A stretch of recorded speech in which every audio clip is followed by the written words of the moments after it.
The Mask of the Dead Man. Every year on Halloween, our small town holds a contest for the scariest mask. People prepare for weeks as if this is the most important event of their lives. Sometimes the masks they wear are so realistic that they make you wonder if there's something more than pieces of plastic, fabric, and paint. There's nothing supernatural about them, or at least that's what I thought. This year, I decided to participate. It was more than an impulsive decision, inspired by boredom and the need to prove to myself that all this fuss was just a child's game.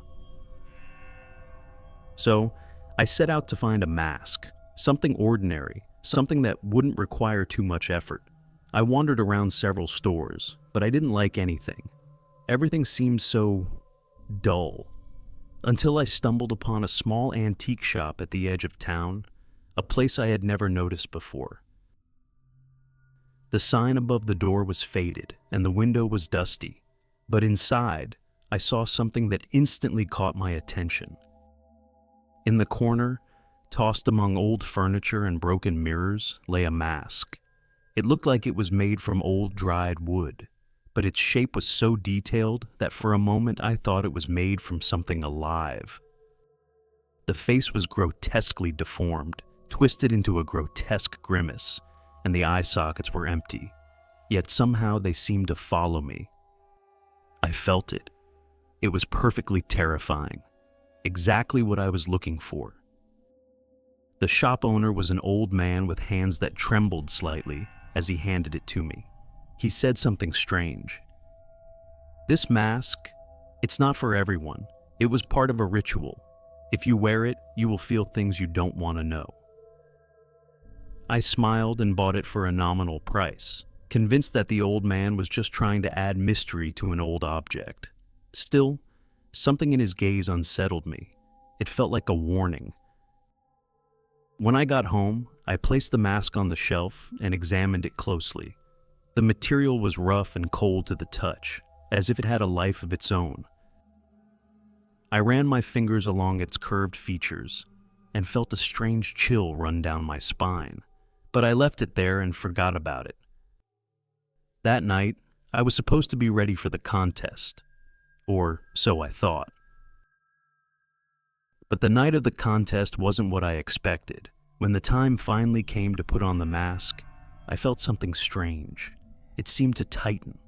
As I brought it closer to my face, it clung tightly, too tightly. I immediately felt discomfort, but I ignored that feeling. I was determined to win the prize.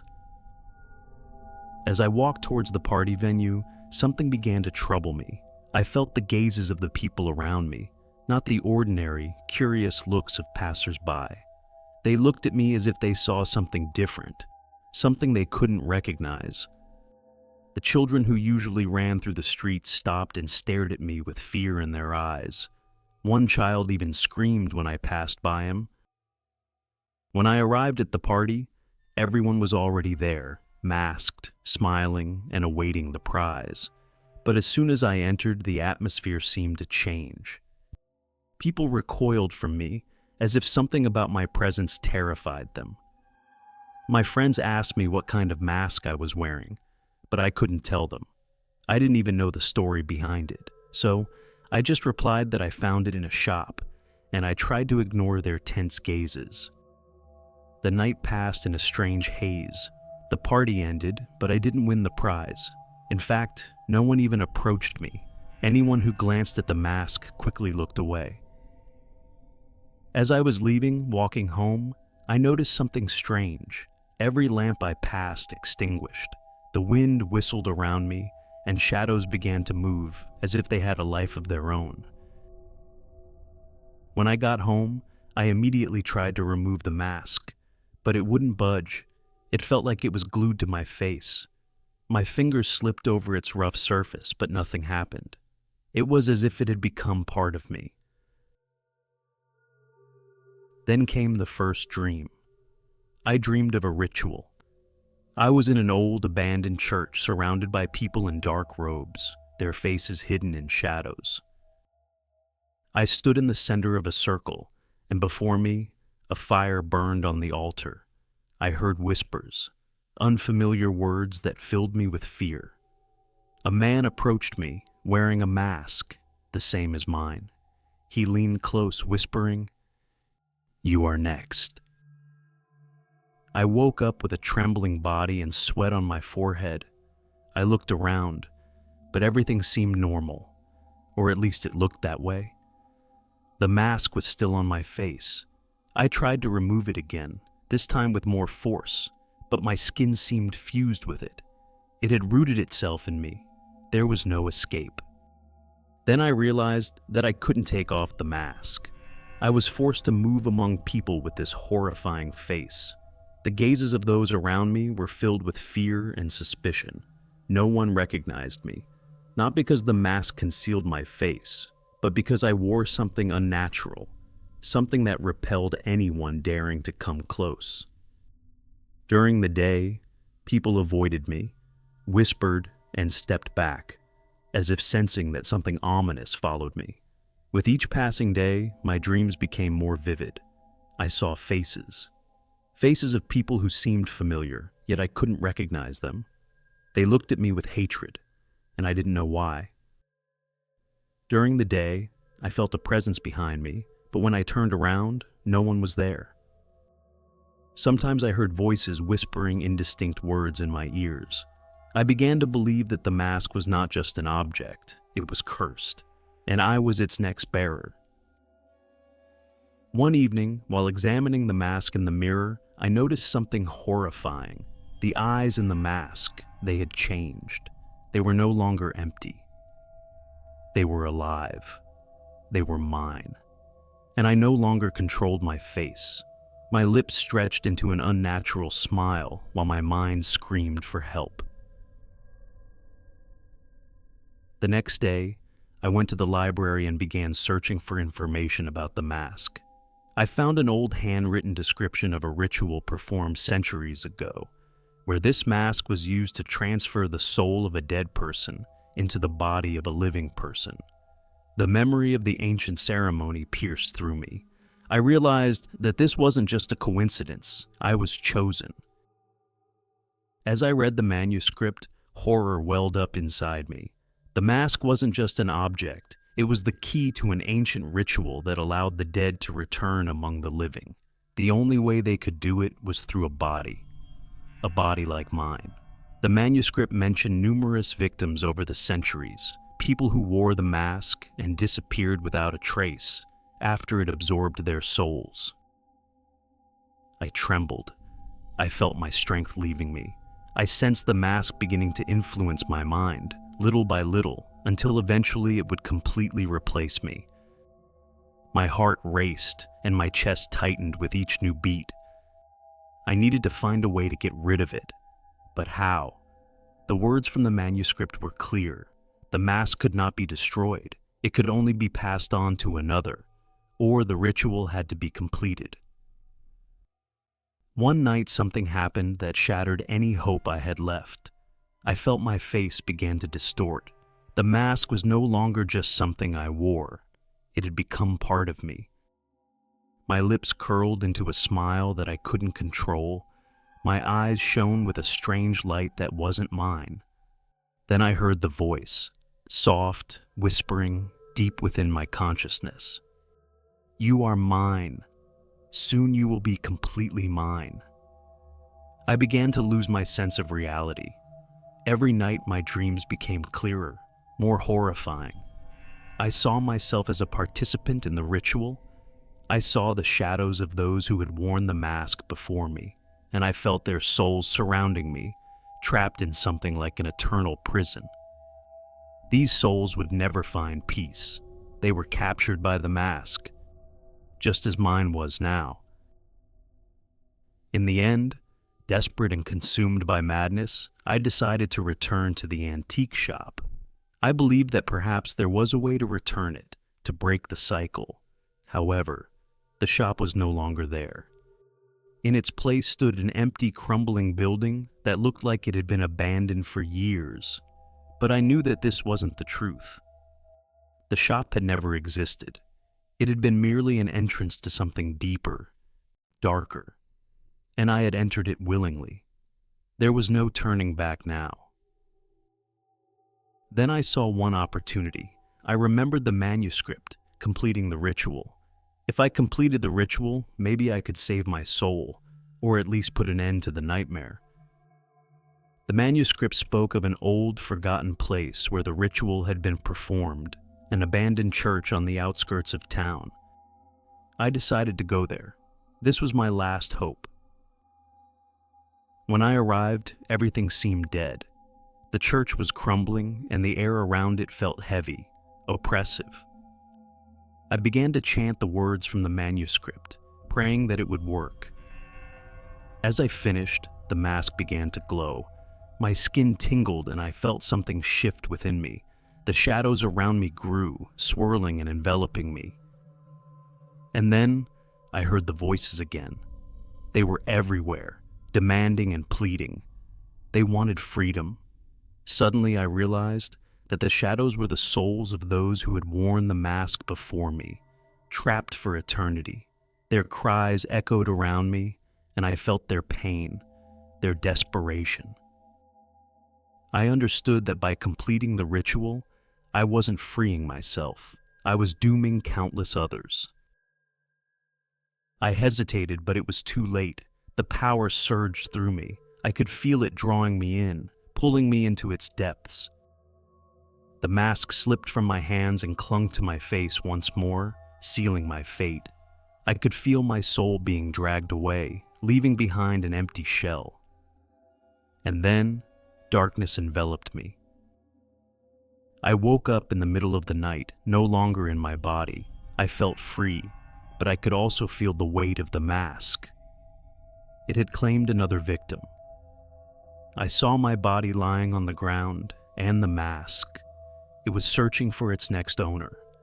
On Halloween night, it would awaken once again, looking for another soul to carry. And now, as I roam this dark world, I am only a shadow. I am trapped in this mask, waiting for the day when it will once again find a new victim. Every Halloween, I watch as it searches for someone unsuspecting, just like I was. The cycle continues, and I am forever bound to the mask of the dead man. This Halloween, who will be next? The Secrets of the Cursed House. There was something unexplainable about this house. Laura felt it the moment she stepped over the threshold. The windows were fogged, the doors creaked under the weight of memories, and the air was heavy, filled with the sense of something deeply buried. The house where she had grown up now felt foreign to her, a place that wasn't just abandoned, but forgotten. Something in the walls seemed to be watching her, something hidden in the darkness, waiting for her return. Years ago, Laura had run away from this place, from the memories of what had happened. But now, she was forced to come back. Her father's death brought her back to her roots, to the house that was her family's last legacy. Despite the pain, despite the fear, she knew she had to confront her past. Darkness fell early here. It was autumn, and it was already getting dark as Laura stood in front of the entrance door. She hesitated for a long time before entering. The key turned with effort in the lock, and when she pushed the door open, the air inside hit her with unexpected force. It was cold inside the house, as if warmth hadn't touched it for years. Laura looked around. The furniture was covered in a thin layer of dust, and the paintings on the walls were half faded. Once this house had been full of life, with children's laughter and warmth. But now it was just an empty shell, hiding secrets no one wanted to uncover. Night came quickly. Laura settled into the old bedroom upstairs. She closed the windows and lit a small night lamp, whose light cast shadows on the walls. As she began to drift off to sleep, she heard a faint sound from somewhere. It was like a whisper, almost imperceptible, as if someone was standing at the threshold of the house. At first, she thought it was the wind, but the sound repeated, this time clearer. It was quiet but distinct. Someone or something seemed to be calling her. Laura sat up in bed, listening to the silence. The noise came again, this time like footsteps, slow and heavy, echoing on the old wooden staircase. Her heart raced. She knew she was alone in the house, or at least she was supposed to be. She stood up slowly, each movement feeling like a betrayal to the calm she tried to maintain. The footsteps continued. Laura approached the door to the room and opened it slightly, peering into the darkness of the hallway.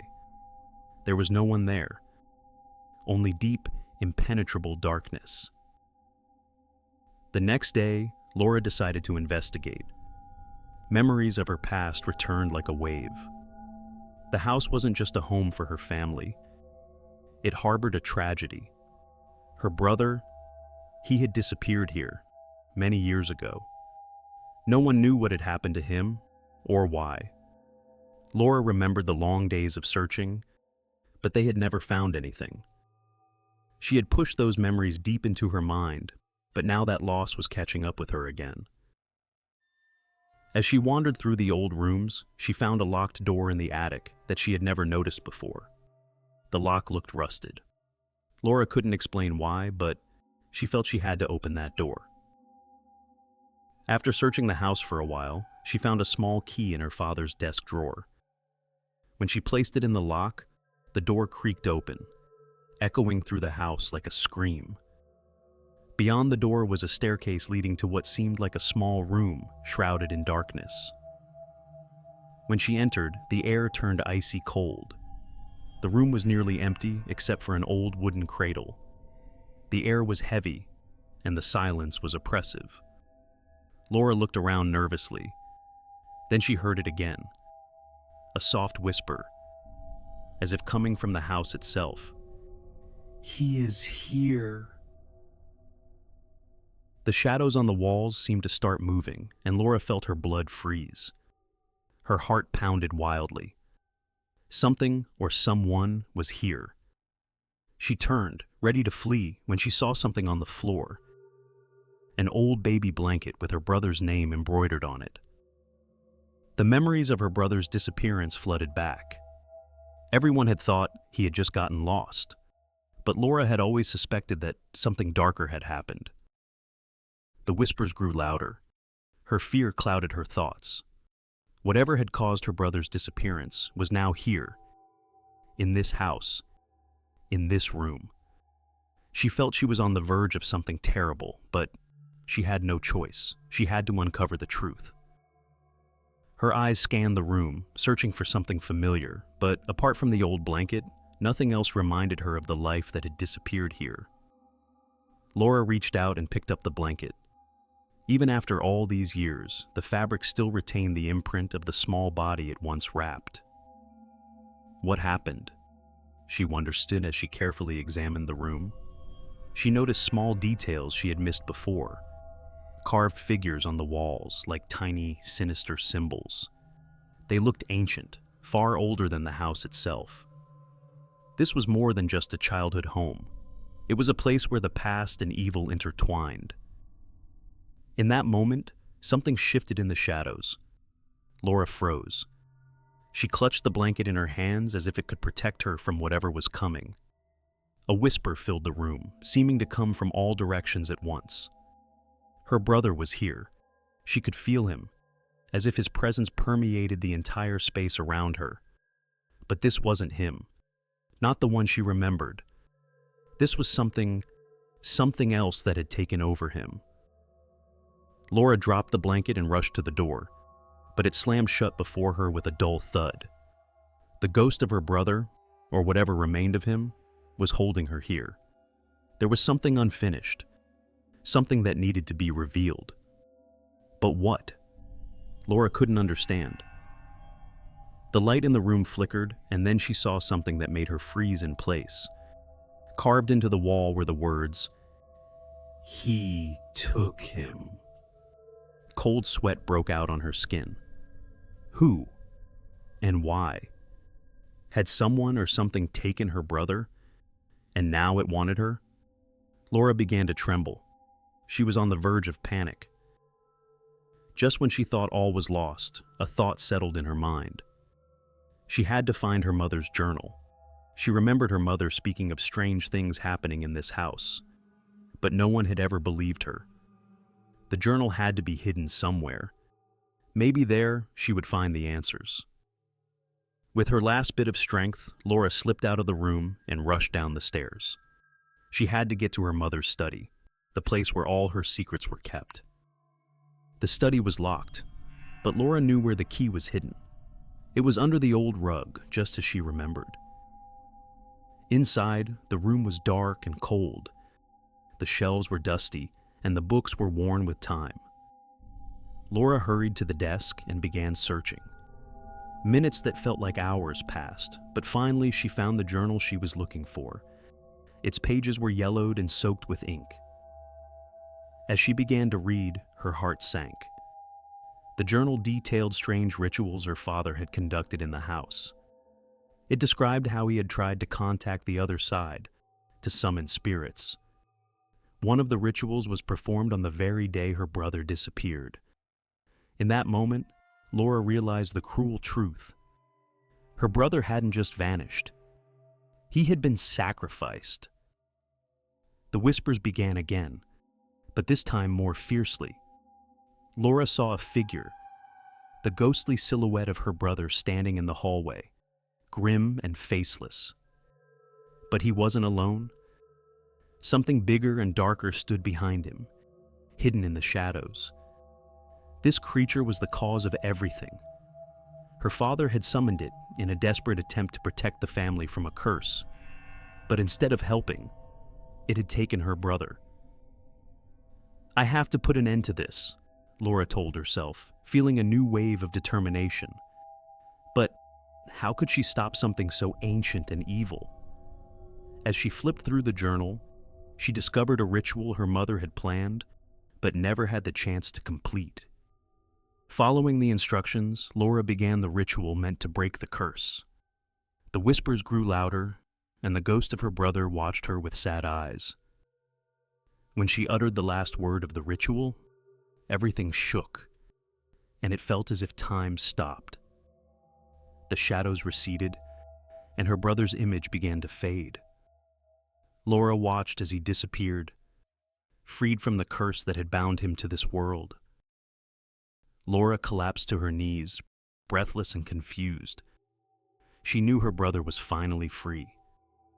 Yet something in the secret room unsettled her. The strange symbols on the walls, which she had noticed earlier, were not just decorative, they were part of the ritual and could be repeated if not destroyed. The house still held its dark secrets. Laura resolved to destroy the books and journals that contained the knowledge of the rituals. She wouldn't let anyone else fall victim to the evil that had reigned here. In her mind, she saw an image of her brother, the brave child he had been, and the tears shed for him. Though she couldn't bring him back, she could give him the peace he deserved. When she entered the library, Laura saw the shelves, covered in dust. She began gathering the books, her hands trembling with emotion. Her thoughts raced with ideas on how to destroy them. Only fire could obliterate what needed to be forgotten. The flames were bright, and the smell of burning paper filled the air. Laura watched as the fire consumed the sadness, fear, and secrets of the house. Despite everything, Laura knew that the new beginning would come with its own consequences. After she destroyed the books, something in the house began to change. The air filled with a new energy. She felt that the walls that once trapped her now gave her space. The basement door, which had once seemed sealed, was now slightly ajar. Laura approached it, her heart pounding once again. Could it be possible? Maybe more secrets were hidden in the basement. With every step, she felt curiosity and fear battling in her soul. When she entered the basement, the light was dim, and the smell of dampness and old wood greeted her. Laura looked around and saw that everything was just as she remembered from her childhood. But she noticed something she hadn't seen before. A strange symbol painted on the wall, as if drawn by the house itself. She moved closer to examine it. The symbol seemed like a memory from a forgotten time. "What is this?" Laura thought. And at that very moment, she felt the symbol pulling her in. Every instinct in her screamed to run. What could she possibly learn when everything she had was long lost? She felt compelled to get closer, and when her fingers touched the symbol, the entire basement suddenly lit up. Laura realized she wasn't alone. Figures appeared in the space. Memories of generations of her family who had lived in this house and carried the same burden of the past. In that moment, everything became clear. Laura understood that her journey was just beginning. The house still held secrets that perhaps would never be revealed. Echoes of the Forgotten Bunker. The forest was calm, and we were enjoying the silence when I noticed something strange among the trees. A door, half hidden by moss and leaves. An old sign was barely visible on it, but I knew this was a bunker. I raised an eyebrow and motioned for the others to come closer. I felt both excited and a little nervous as we prepared to open the heavy door. The door creaked as we opened it, and the air inside was cold and stale. With each step downward, I felt my heart pounding harder. The corridor was narrow, the walls rusted, and the light carving its way through the darkness cast eerie shadows. For a moment, I wondered if it was a good idea to go in. As we walked, I felt a chill on my skin despite my thick clothes. It wasn't just the temperature. Something in the darkness made me shiver. The corridors were silent, seeming to absorb every breath we took. For the first time since we started, I began to feel vulnerable. I noticed a yellowed letter on the ground, scattered among dusty documents. I picked it up and saw a date from decades ago. It mentioned an officer connected to a project that seemed like it was never meant to exist. As I read, a sense of wrongness crept over me, something that hinted at answers, but also at danger. We went deeper, and the air seemed to grow thicker and harder to breathe. I realized I wasn't the only one glancing around. The shadows around us shifted, or maybe it was just my imagination. One of my friends whispered that the bunker was cursed, and for a moment, I believed him. The place didn't feel like other ruins. We reached a junction where several corridors branched off in different directions. We saw an old military map, with some areas crossed out in red. I felt fear seep into me. I knew this place held something dark, and some of these corridors likely led to places that should never be opened. We moved slowly, carefully watching everything around us, when I noticed a box of canned food in one of the corners. They were open, but looked like someone had used them recently. Were we alone? The thought unsettled me, and I glanced at my friends who looked tense too. We quietly examined the room and found old but neatly arranged blankets and a bottle of water, still full. The air was stale, but something suggested that this bunker was more than just an abandoned building. Someone had lived here, and probably still returned from time to time. As I looked around, I noticed a note on a table. A few sentences, written in an illegible hand, described the thoughts of someone seemingly losing their mind. My nerves grew even more strained. This note held pain and fear. I wondered what this person had endured and why they'd stayed here, forgotten.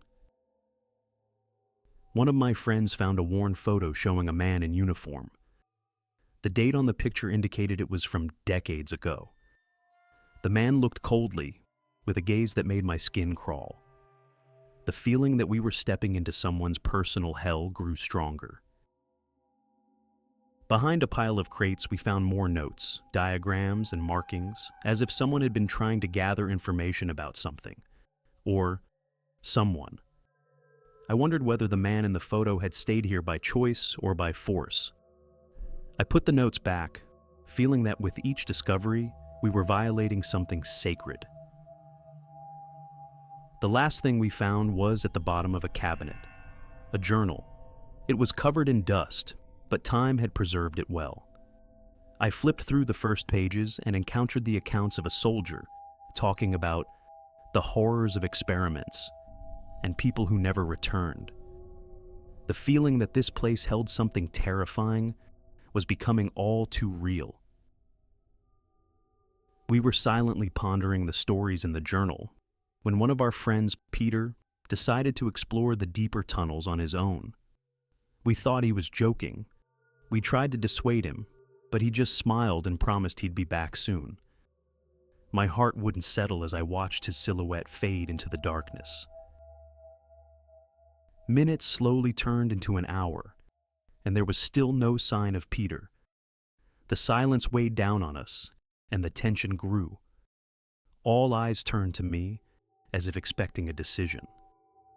I felt our fears converging into one. We couldn't leave him alone, but we also didn't know what might await us down there.